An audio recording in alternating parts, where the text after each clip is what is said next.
का जो amendment bill लाया गया है वो एक शरारत के तौर के ऊपर एक और कोशिश की जा रही है मोदी साहब उनकी हुकूमत के ज़रिए कि मुसलमानों को किस तरीके से टारगेट किया जाए।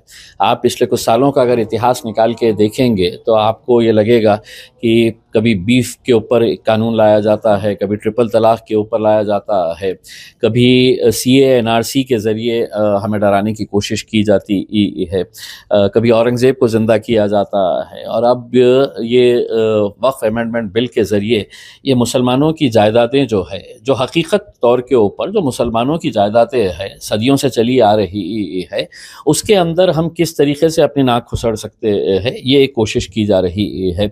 आज जब ये बिल टेबल किया गया तो उस वक्त देश के जो माइनॉरिटी अफेयर्स मिनिस्टर है उन्होंने टोटली मिसलीडिंग और मिस्चीवियस तरीके से देश को गुमराह करने की कोशिश की है कि एक तो ये बताया जा रहा था कि पहले हमको शियाओं को भी इसमें डालना है, हमको सुन्नी हमको बोहरी समाज को भी डालना है, महिलाओं को भी डालना है, ये ऑलरेडी प्रावधान है, लेकिन देश को गुमराह किया जा रहा है। बोर्ड्स के अंदर शिया कम्युनिटी का मेंबर होता है, मुतवल्ली कैटेगरी से होता है, बोहरी कम्युनिटी से कोई होता है, ये होने के बावजूद भी ये सिर्फ देश को गुमराह कर रहे। देखो कि हम मुसलमानों के साथ कितना इंसाफ करना चाह रहे हैं, फिर महिलाओं को इसके अंदर डालने की बात की जा रही है। मैं तो नरेंद्र दामोदर मोदी साहब से ये सवाल करना चाहूँगा कि मोदी जी ये बताइएगा कि आपने 5 दिन का अधिवेशन बुलाया था महिलाओं को 50% रिजर्वेशन देने के मामले में, तारीख क्यों नहीं बताई, कब से इंप्लीमेंट करने वाले हैं, क्यों 2024 के अंदर महिलाओं को इंसाफ नहीं दिलाया गया, उनको जो हक मिलना चाहिएगा, सम्मान मिलना चाहिएगा, वो क्यों नहीं आपने 2024 के अंदर दिलाया।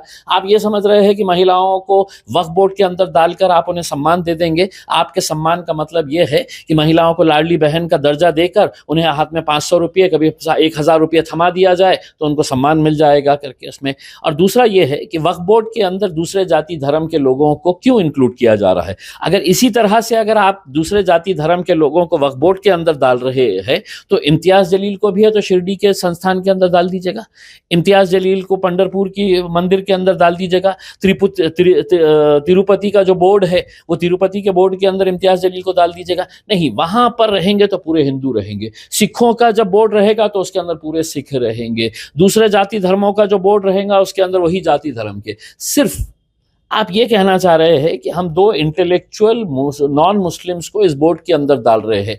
तो मोदी जी आप ये मुझे बताइएगा कि मुसलमानों के अंदर इंटेलेक्चुअल लोग नहीं है कि आप उनको इस बोर्ड के अंदर शामिल करें।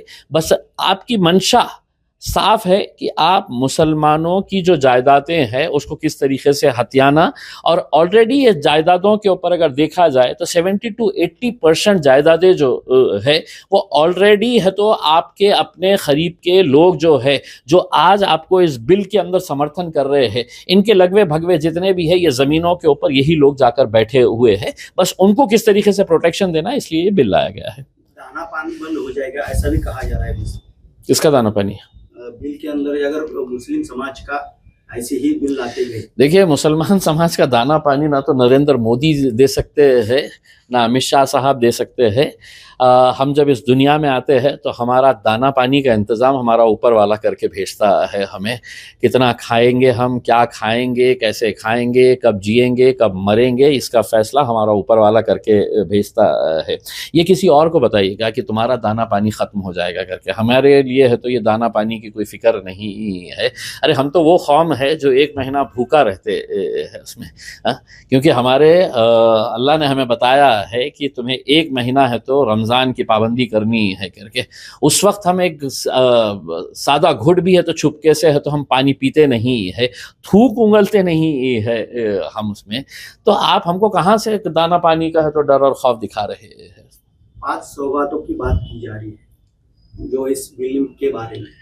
देखिए, एक तरफ से मारा जाए, दूसरी तरफ से लाड़ किया जाए, ये वैसी राजनीति अपना रहे हैं, क्योंकि इन्हें बहुत बड़े बड़े धक्के लगे हैं ये जो चुनाव के अंदर मिले हैं लोकसभा के इसमें।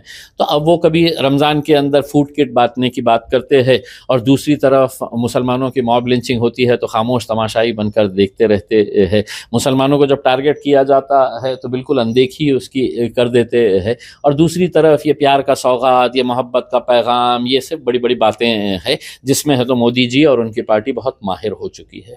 महाराष्ट्र में सबसे ज्यादा वक्फ की जमीन है, आप भी उसके मेंबरान रह चुके हैं, तो क्या बदलाव चाहिए या क्या क्यों ये बिल लाता जा रहा है, आपको ऐसा लगता है? देखिए, मैं आपको यही बता रहा हूं कि मैं भी 5 साल है तो इस बोर्ड का सदस्य रह चुका हूं।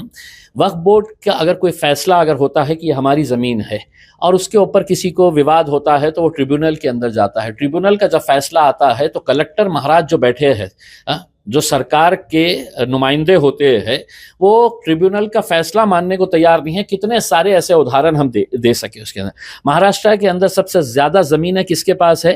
तो सरकारी विभागों के पास है, जो वक्फ बोर्डों की ज़मीनें इन्होंने हथिया लिए है। अब इस नए कानून के तहत कलेक्टर महाशय तय करेंगे कि ये ज़मीन सरकारी है या वक्फ की है। अगर उन्होंने ये फैसला कर दिया कि ये सरकारी है, तो जो पीड़ित है, जो एग्रीव पार्टी है, उसका काम रहेगा कि तू जा अब लड़ अदालत के अंदर, हाई कोर्ट में लड़, सालों साल निकाल दे, फिर उसके बाद सुप्रीम कोर्ट के अंदर जा और सुप्रीम कोर्ट के अंदर सालों साल निकाल दे। अगर सुप्रीम कोर्ट के अंदर अच्छा वकील जज अगर बैठा हुआ है तो वो इंसाफ देगा, वरना अगर उसको रिटायरमेंट के बाद राज्यसभा की सीट चाहिए या नेशनल ह्यूमन राइट्स कमीशन की सीट चाहिए तो वो फैसला किस हिसाब से करेगा ये भी अच्छी तरह से आप जानते हैं। या फैसला करते वक्त चीफ जस्टिस की तरह कहेगा कि मैं भगवान से है तो कुछ मांग रहा था कि वो मुझे है तो मदद करे ये फैसला लेने के अंदर, जैसा बाबरी मस्जिद के ताल्लुक से लिया गया था कि भगवान से है तो उन्होंने है तो कुछ मदद मांगी थी उसके अंदर। तो अगर ऐसे जजेस अगर बैठे रहेंगे तो वहाँ पे भी हमें इंसाफ नहीं मिलेगा। लेकिन इम्तियाज़ जलील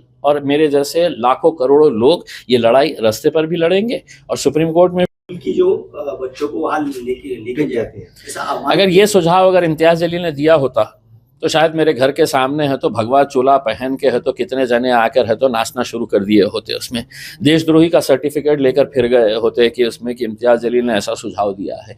देखिए, इतिहास अच्छा हो, बुरा हो, ख़राब हो, इतिहास के अंदर कुछ ख़राब हुआ होगा तो वो एक हकीकत है, उसको आपको मानना पड़ेगा उसमें। अगर सिर्फ औरंगज़ेब की अगर बात करते हैं तो गुजरात का भी एक इतिहास है, आप उसको कितना भी मिटाने की कोशिश करें वो मिटने वाला नहीं है, उसमें वो हकीकत रहेगा और सदियों तक ये याद रहने वाली चीज़ है।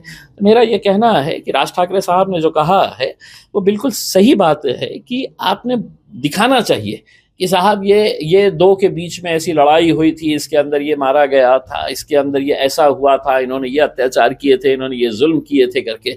वरना आप इतिहास को अपने हिसाब से लिख दीजिएगा, उसमें आप पूरी इतिहास की किताबों को फाड़ दीजिएगा उसके अंदर और अपने हिसाब से नई किताबें बनाइएगा और उसके अंदर आप चला दीजिएगा कि आपको जो अच्छा लगता है करके। राज ठाकरे ने मेरे हिसाब से सही बोला है।